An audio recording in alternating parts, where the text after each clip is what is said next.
correction, and he shows how the actual matchup brightens the line where the two peaks actually come together. I mean, I can pull that back up if you'd like to read it. Okay, but I still don't understand how projective distortion from axial rotation is going to cause a discontinuity in parallax. I mean, what's the argument for that? The argument is that the picture was manipulated to try to get it to be as close as possible, but it wasn't perfect. And if you see an artifact, you can't just say, well, that artifact is the bottom of the screen meeting the ground. What if that artifact was a result of the skewing of the photograph? You keep making that claim. You keep saying that a linear transformation can make a non-linear discontinuity. You haven't justified that in the slightest. Skewing is a linear transformation. Okay. It didn't appeared as if it was like consistently skewed. It appeared as if it was skewed to match the photo, to try to get two photos to match, which is what the guy said he did. Sure, that's still linear. Well, hang on. A linear transformation is when you have X, Y, and Z where they're all going to be equal in their transformation. So you don't have a skewing along the X-axis or Y-axis. So you don't have some kind of parallel. Anything like that is going to be. So a transformation just means that you're going to be a linear transformation. Just means you're going to have equality in the transform, and you can solve it with linear equations.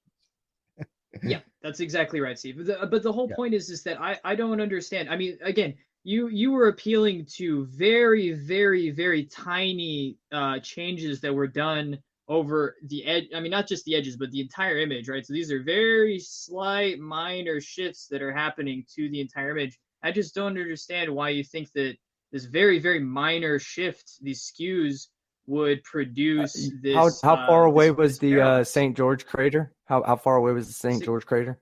Well, the ridge, the upper ridge of it is 6 kilometers away.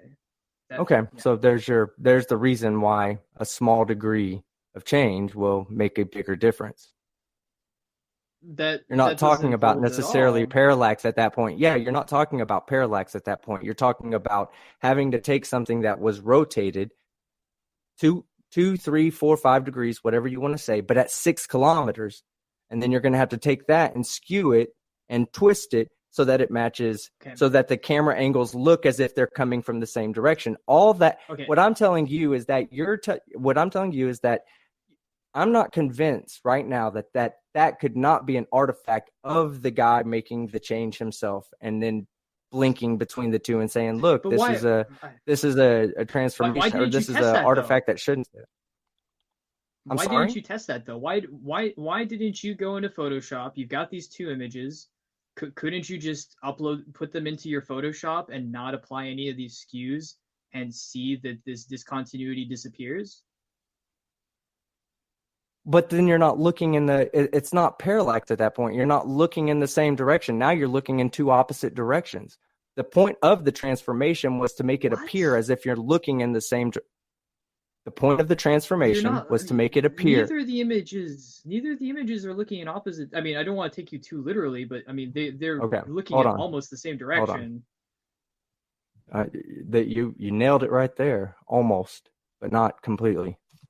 Yeah, and it's these minor changes but these minor changes. Okay, so this is what I'm trying to tell you. Okay, you're trying to tell me he barely moved. I'm trying to tell you that there's even if it's 10% difference on barely moving, that means that this rover is maybe 2 meters away. Okay, that's it.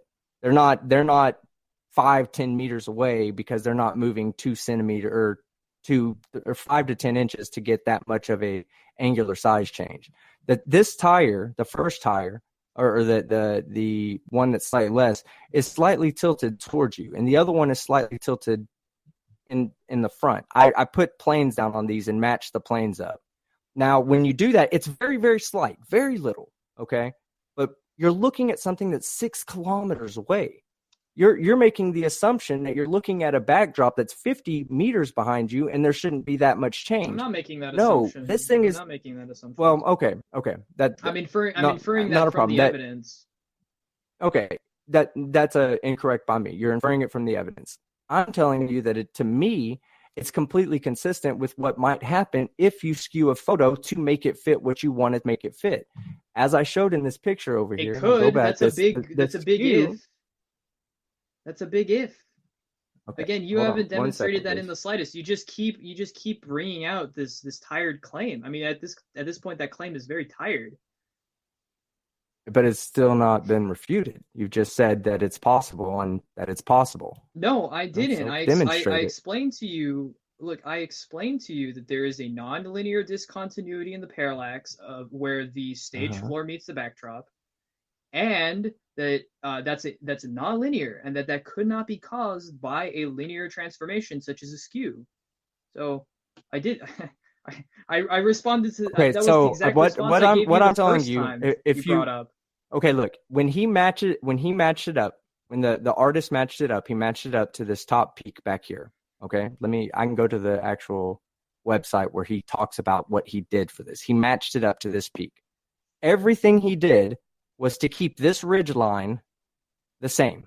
That's what he did. You can actually see it when you do the blink test. That ridge line doesn't change.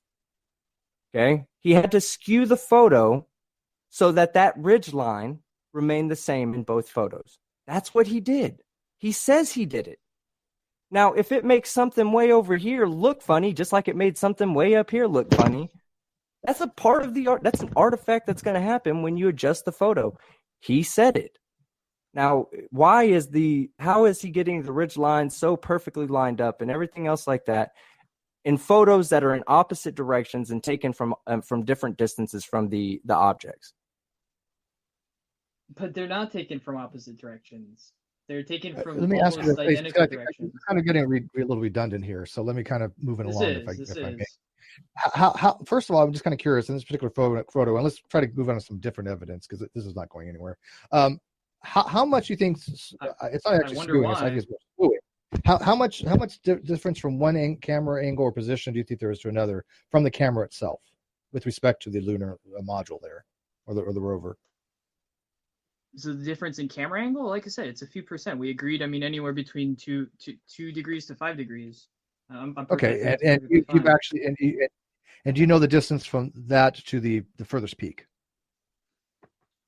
The furthest peak? Oh, I'm not exactly sure. It's probably 8 kilometers away. Okay, because I would be curious before we go to the next thing. I would be curious if you worked out any of the math on this to actually see what the difference in parallax would be from a minor slewing of the camera from here to there, because it looks like it actually was not just moving this way on the X. It looks like it was moved a little closer too. I mean, or moved far away depending on the photo and your perspective on that. But it looks like there was definitely a difference in not only moving closer away, but with just this way, right? So I would be curious to see the math involved in that to say, okay, if this was the case and the peak was this far away, what would we expect to see? Because your analysis on this, first of all, is losing most people, but unless you actually show what we would expect to see in a photography program using mathematics, I don't think it's really going to be a substantive argument. Well, I mean, I actually even did my own photogrammetry of this images, and I didn't want to bring this up, but I actually did what's known as a 3D model inference. So I took these two images, put them into off-the-shelf photogrammetry software, and I generated my own three-dimensional model of the entire scene, and it lined up with exactly what I'm saying.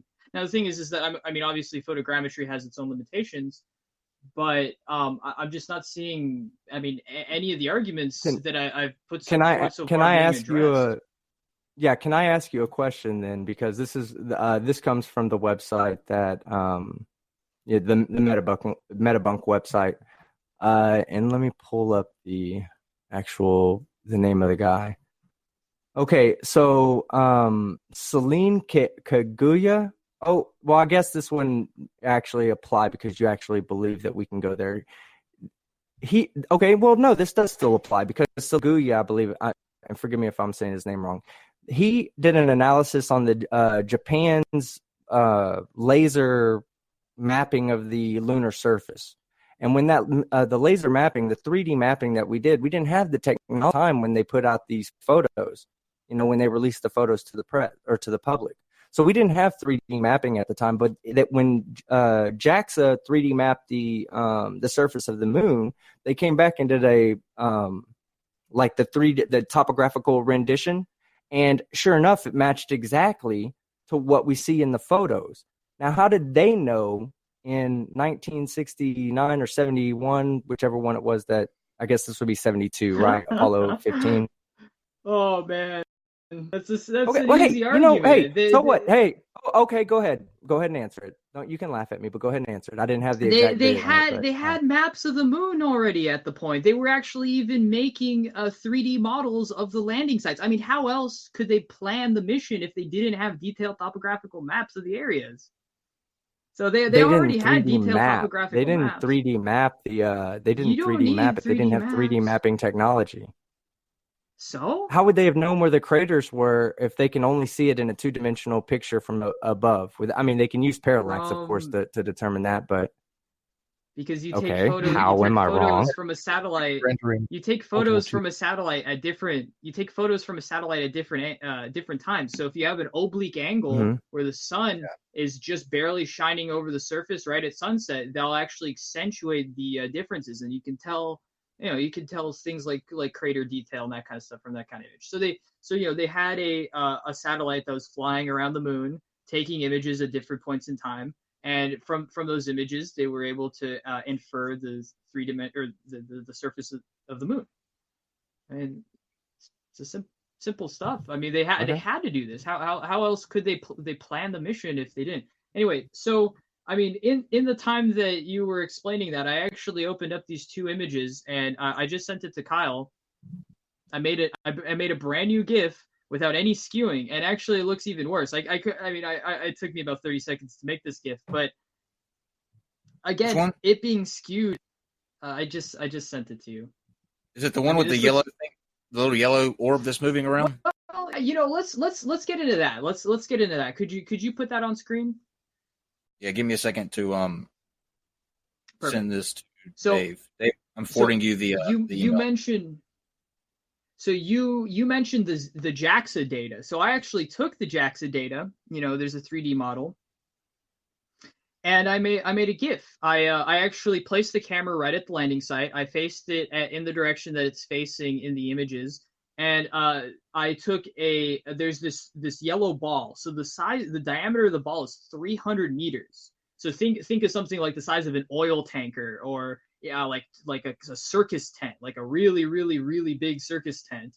And so what I did is just to give a perspective understanding of the enormity of this area, how far 6 kilometers away, I had this ball basically roll around the surface of this JAXA 3-dimensional model. And I think that clearly illustrates that the enormity of the area that is supposedly being photographed is not being captured by these images. Okay, Dave, that you should have that. Whenever you do, you can put it up.